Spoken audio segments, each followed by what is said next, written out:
Welcome दोस्तों, future zone competition institute के online और ऑफलाइन प्लेटफॉर्म पर आप सभी लोगों का स्वागत। नेक्स्ट वीडियो नंबर 5 आपके समक्ष करंट अफेयर की। सभी बच्चे ध्यानपूर्वक तरीके से प्रतिदिन करंट अफेयर देखिए। एक दिन फिर जैसे ही नवंबर को हम लोग, अभी ये जो वीडियो चल रही है नवंबर की चल रही है, अब जैसे ही नवंबर की करंट अफेयर ख़त्म हो जाएगी फिर एक दिन लाइव टेस्ट होगा आप सब लोगों का। ये सब मेगा क्लास होगी, सारे क्वेश्चंस का लाइव होगा, तो आप तब तक तैयार करते रहिए और फिर आपको कमेंट्स में जवाब देने होंगे। तो डियर स्टूडेंट्स, आज फिर हम लोग नया करंट अफेयर आपके समक्ष लेकर आए हैं और आज का पहला सवाल आपकी स्क्रीन पर। डियर स्टूडेंट, क्या कहता है? कहता है विश्व निमोनिया दिवस प्रतिवर्ष कब मनाया जाता है।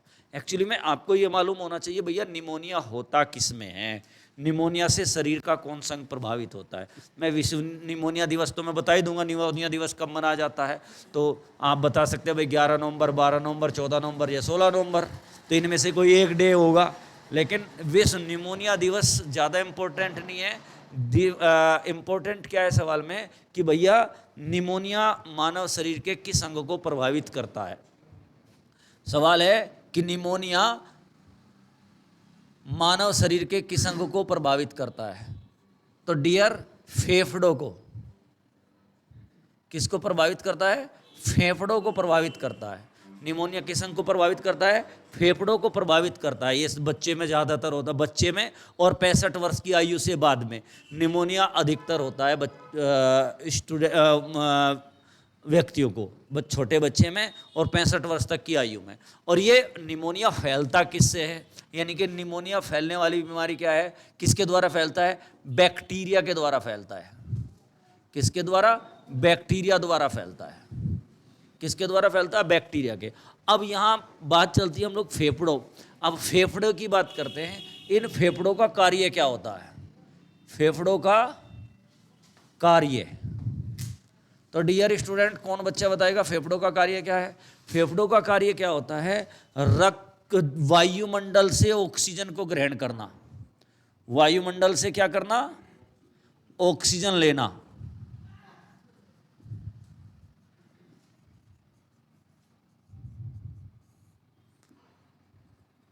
और ब्लड में उसका सम्मिश्रण करना। ब्लड में इसको क्या करना? मिश्रित करना, क्योंकि हमारे ब्लड को किसकी आवश्यकता होती है? ऑक्सीजन की आवश्यकता होती है। दूसरा कार्य क्या होता है? ब्लड से कार्बन डाइऑक्साइड लेना, कार्बन डाइऑक्साइड लेना और उसको वायुमंडल में छोड़ देना, हमारे फेफड़ों का कार्य होता है।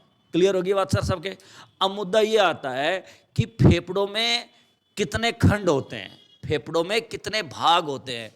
तो खंड होते हैं फेफड़ों में, मैं बताता हूं। पहले तो 2 फेफड़े होते हैं, एक दायां फेफड़ा और एक बायां फेफड़ा। 2 फेफड़े होते हैं, कौन सा फेफड़ा? दायां फेफड़ा, और एक होता है बायां फेफड़ा। ठीक है, जो दायां फेफड़ा होता है उसमें खंडों की संख्या होती है 3। दाएं फेफड़े में खंडों की संख्या कितनी होती है? 3। बायां फेफड़ा जो होता है, बायां जो फेफड़ा होता है उसमें फेफड़ों की संख्या होती है बेटे 2। इसका मतलब टोटल खंड कितने हो गए? 5। मानव शरीर में फेफड़ों की संख्या कितनी होती है? 2 होती है। और दायां फेफड़े में 3 खंड होते हैं, बाएं फेफड़े में कितने खंड होते हैं? 2। तो टोटल मिला के खंडों की संख्या कितनी होगी बच्चों? 5 खंडों की संख्या हो गई। नेक्स्ट वन क्वेश्चन आपकी स्क्रीन पर। यस, नेक्स्ट वाले जो पहला सवाल था उसका आंसर था भैया 12 नवंबर, वो आंसर बताना छूट गया। अगला क्वेश्चन आपकी स्क्रीन के ऊपर आ गया, जरा ध्यानपूर्वक तरीके से सवाल को पढ़िए और फिर उसका जवाब आप लोग देंगे। क्या कहता है? भारत का पहला निजी तौर पर विकसित रॉकेट विक्रम एस को कब तक लॉन्च किया जाएगा? निजी तौर पर, यानी कि निजी कंपनी ये है जो क्या करेगी? रॉकेट लॉन्च करेगी भारत की। भारत का पहला स्टार्टअप है जो अंतरिक्ष में काम कर रहा है, स्टार्टअप के अंतर्गत ही। तो उसका नाम है स्काई रूट। क्या नाम है? Skyroot. तो जो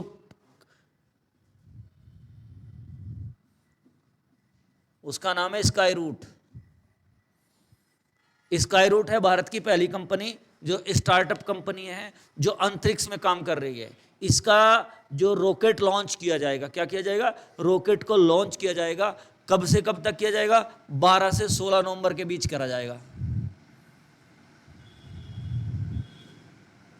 वैसे तो कौन करेगा ये तो सबको पता है, कौन करेगा? भारत की अंतरिक्ष एजेंसी करेगी, भारत की। लेकिन ये पहला इंपॉर्टेंट क्वेश्चन हुआ। स्काई रूट एक पहला स्टार्टअप कंपनी है जो अंतरिक्ष में क्या कर रही है? अपना उपग्रह या रॉकेट छोड़ रही है। ठीक, छोड़ेगी किसके द्वारा? वो हमारी जो इसरो है उसके माध्यम से ही छोड़ेगी। किसके माध्यम से छोड़ेगी? इसरो के माध्यम से छोड़ी जाएगी। और कहाँ से छोड़ा जाता है भारत में? रॉकेट लॉन्च पैड कहाँ है भारत में? श्रीहरिकोटा। श्रीहरिकोटा, श्रीहरिकोटा आंध्र प्रदेश में। कहाँ है? आंध्र प्रदेश। श्रीहरिकोटा आंध्र प्रदेश से इसको लॉन्च किया जाएगा। क्लियर होगी बात बेटे? Next one. अच्छा, यहाँ सवाल ये उठता है कि बताइए भारत ने पहला उपग्रह कब छोड़ा था? भारत ने पहला उपग्रह कब छोड़ा था? किसके सहयोग से छोड़ा था? ठीक, उसका नाम क्या है? तो भारत ने पहला उपग्रह 1975 में छोड़ा था। और किस देश के सहयोग से छोड़ा था? रूस के। हमारे पास रॉकेट लॉन्च करने की व्यवस्था नहीं होती थी उस समय, तो रॉकेट लॉन्च किसके द्वारा किया गया था? रशिया के द्वारा किया गया था 1975 में। ठीक, तो इसका नाम क्या रखा हम लोगों ने?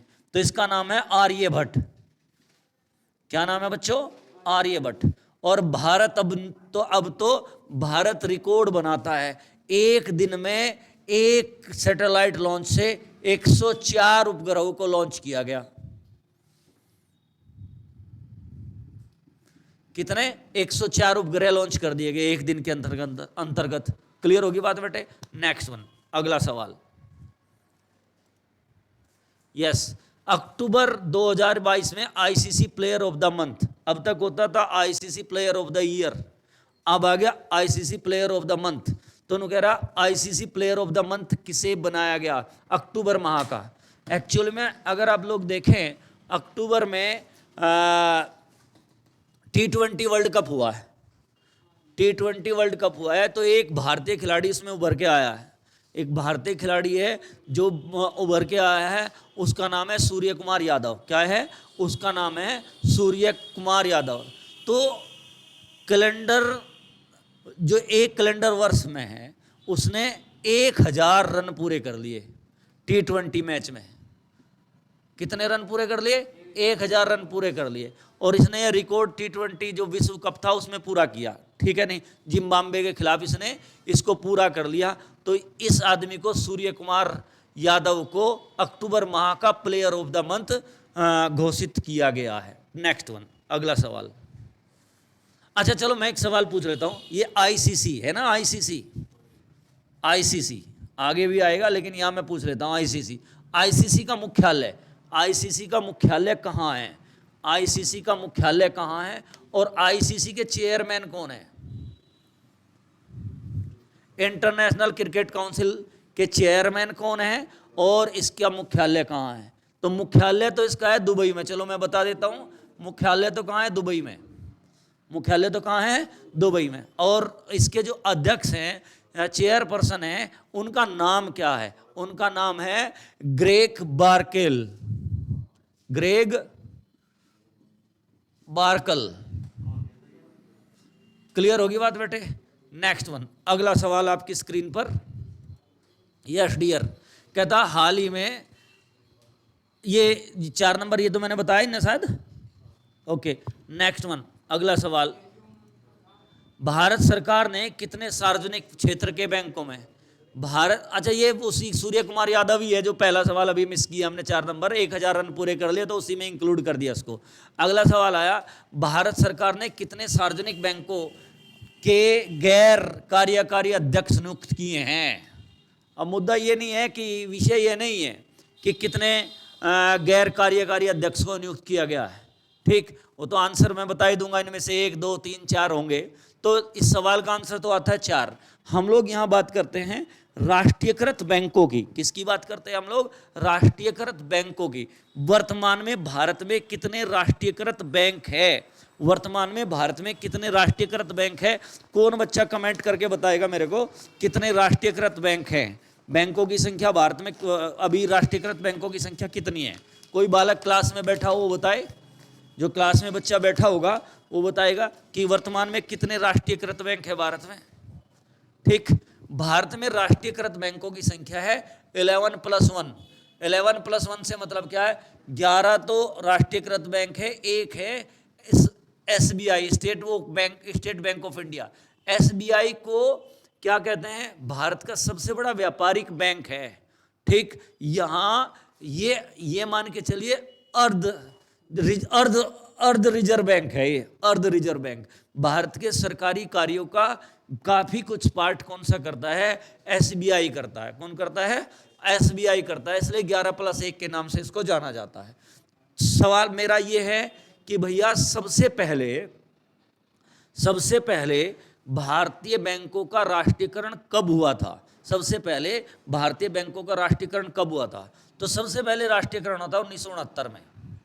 कब हुआ था? 1969 में 14 बैंकों का राष्ट्रीयकरण कर दिया था।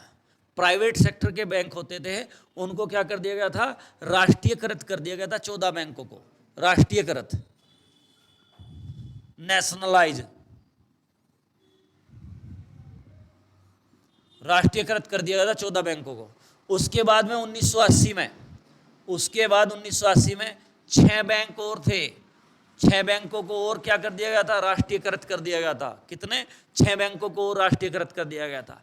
लेकिन अब 1 अक्टूबर 2001 में क्या किया गया कि कितने ही सारे बैंकों को मर्ज कर दिया गया, कुछ बैंक प्राइवेट कर दिया गया। अब भारत में राष्ट्रीयकृत बैंकों की संख्या 11+1 है, यानी कि 12 राष्ट्रीयकृत बैंक है। 11 इसलिए लिखता हूं, इसको बोलते हैं हम लोग state bank of India. Clear होगी बच्चों की बात? नेक्स्ट वन, अगला सवाल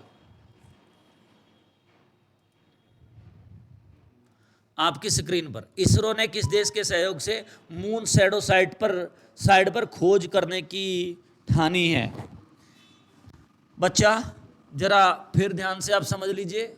मून शैडो साइट से मतलब क्या? आप लोग जानते होंगे कि हमेशा चंद्रमा की हम लोगों को एक ही सतह दिखाई देती है। हमेशा चंद्रमा की एक ही सतह दिखाई देती है।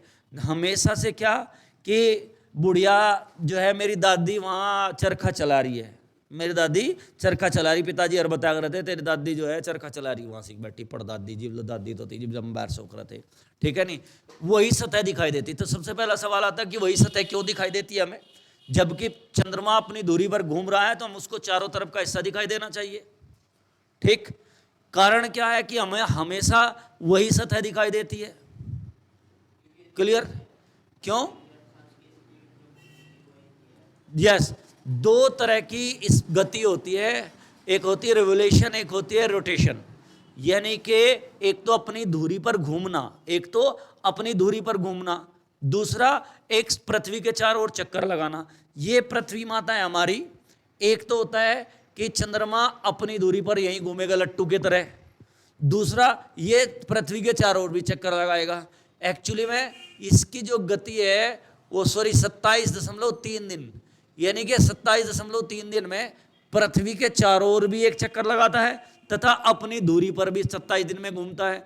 तो जब हम लोग इसको देखते हैं तो हमें वही पोजीशन दिखाई देती है, हमें हमेशा वही पोजीशन दिखाई देती है। इस चंद्रमा पर एक डार्क शैडो भी है। डार्क शैडो मतलब एक इलाका ऐसा है जहां घना अंधेरा है।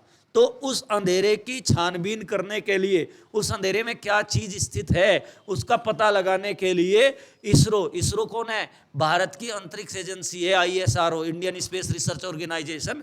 उसने किसी देश के साथ समझौता किया है। उस देश का नाम क्या है भैया? उस देश का नाम है जापान। किसका? क्या नाम है उसका? जापान। जापान के साथ मिलके डार्क शैडो का या मून की शैडो साइड का क्या करेंगे? खोज करेंगे। जो काला भाग है मून के ऊपर, चंद्रमा के ऊपर, उसकी खोज करने जा रहे हैं। नेक्स्ट वन क्वेश्चन, अगला सवाल। हाल ही में किस टीम ने पहली बार सैयद मुश्ताक अली ट्रॉफी 2022 जीती? बच्चे कहता है सैयद मुश्ताक अली ट्रॉफी 2022 को किसने जीता? ये हम लोगों से पूछ रहा है। तो ज़्यादा इंपॉर्टेंट बात नहीं है, मैं बता तो दूंगा किसने जीता, लेकिन ये इंपॉर्टेंट है सैयद मुश्ताक अली ट्रॉफी किस खेल से संबंधित है।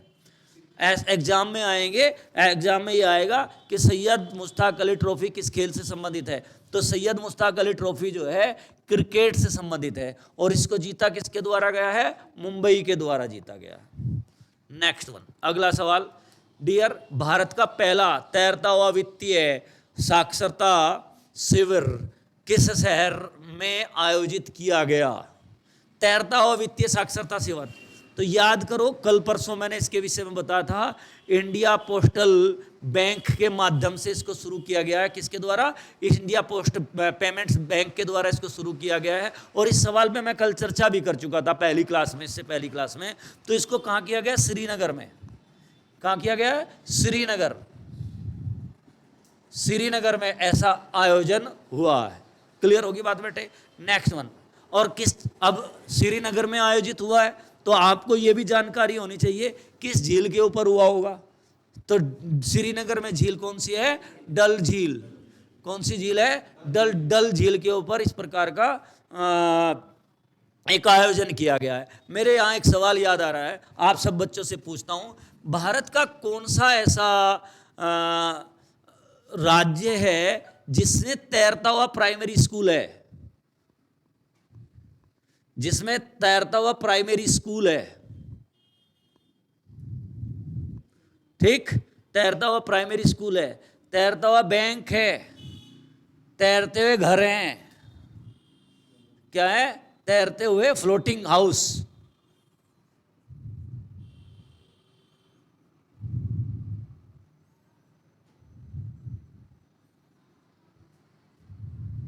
ठीक, कौन बताएगा बालक?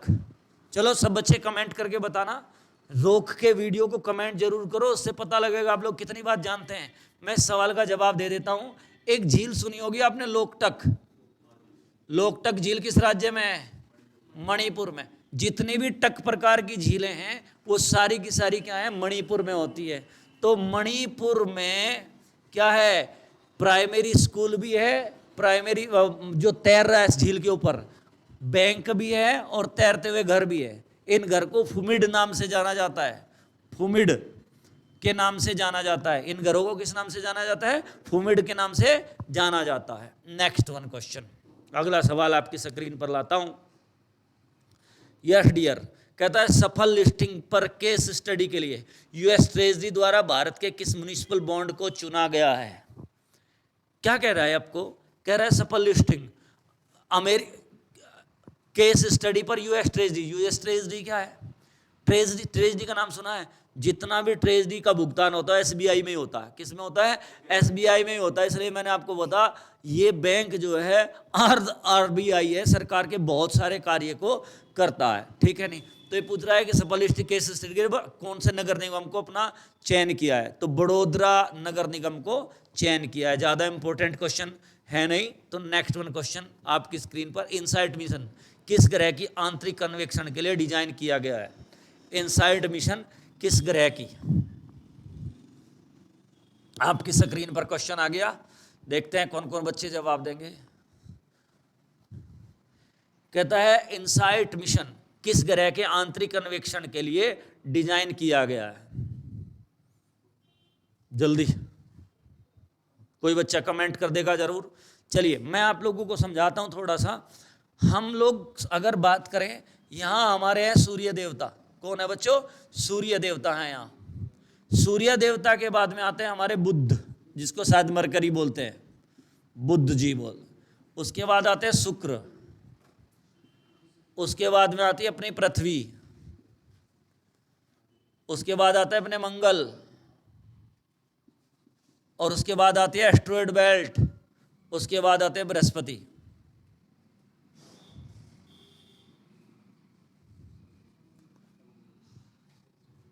अब आप थोड़ा समझ लीजिए कि ग्रहों की बात चल रही है। किसकी बात चल रही है? ग्रहों की बात चल रही है। तो ग्रहों का अध्ययन निम्न में से किसका किया जा रहा है? दो ग्रह हैं जिन पर हम लोग अपने मतलब पृथ्वीवासियों ने अपने अन्वेषण ग्रह भेजे हैं। कौन कौन से? मंगल एंड बृहस्पति। शुक्र पे कोई अन्वेषण ग्रह नहीं। शुक्र का टेम्परेचर इतना ज़्यादा है कि वहाँ क्या नहीं हो पाती, कोई जांच नहीं हो पाती है। ठीक है नहीं? टेम्परेचर अगर बात करें, शुक्र पर कोई छोटा मोटा उसका दूरता ही कोई अन्वेषण किया जा सकता है, लेकिन अभी तक उसके धरातल पर किसी उपग्रह को नहीं छोड़ा गया। अन्वेषण दूर से ही किया जा सकता है, जैसे सूर्य के पास हम लोगों ने पृथ्वीवासियों ने भेजा, तो वो उसके केवल धूल के कण लाने में ही सक्षम हुआ है, ठीक है नहीं। तो ऐसे ही शुक्र का टेम्परेचर भी बहुत अधिक है, तो शुक्र का टेम्परेचर ज़्यादा होने के कारण उसके धरातल पर तो किसी को उतारा ही नहीं गया अब तक, ठीक। तो लेकिन अगर बात करें मंगल ग्रह के धरातल पर तो मंगलयान भी उतर गया, कई सारे यान जो हैं मंगल ग्रह पर उतर चुके ऑलरेडी, ठीक है। तो एक आंतरिक अन्वेषण का मतलब भूकंप का अन्वेषण करा जाएगा, ज्वालामुखी का अन्वेषण करा जाएगा। तो ये इस सवाल का आंसर क्या आ जाएगा? मंगल। तो थोड़ा सा इस तरीके से सोच के भी हम लोग जवाब देते हैं। इस पर भेजे गए ग्रह का नाम है, बृहस्पति पर भेजे गए ग्रह का नाम है गैलीलियो उपग्रह, कृत्रिम उपग्रह, सॉरी कौन सा? कृत्रिम। गैलीलियो कौन था? यस, इसने दूरबीन का आविष्कार किया था। नेक्स्ट वन क्वेश्चन आपकी स्क्रीन पर, डियर। यस बच्चे, तो यहां आप लोगों ने इसको समझा, आप लोग ध्यानपूर्वक तरीके से इसको पढ़िए, लाइक करिए और शेयर करिए। अगर आपकी समझ में आ रहा है तो कई सारे बच्चों को इसको भेजिए और इन क्वेश्चन को तैयार करिए। नेक्स्ट जैसे ही नवंबर की करंट अफेयर समाप्त होगी, फिर हम लोग एक लाइव सेशन लेके आएंगे जो पूरे नवंबर को एक साथ कवर करके चलेगा। वहाँ आप लोगों को सवाल के उत्तर देने होंगे, देखेंगे कितने बच्चे उस सवाल के उत्तर दे पाते हैं, मैं कितना पढ़ाने में आप लोगों को सक्षम हुआ। धन्यवाद, थैंक यू।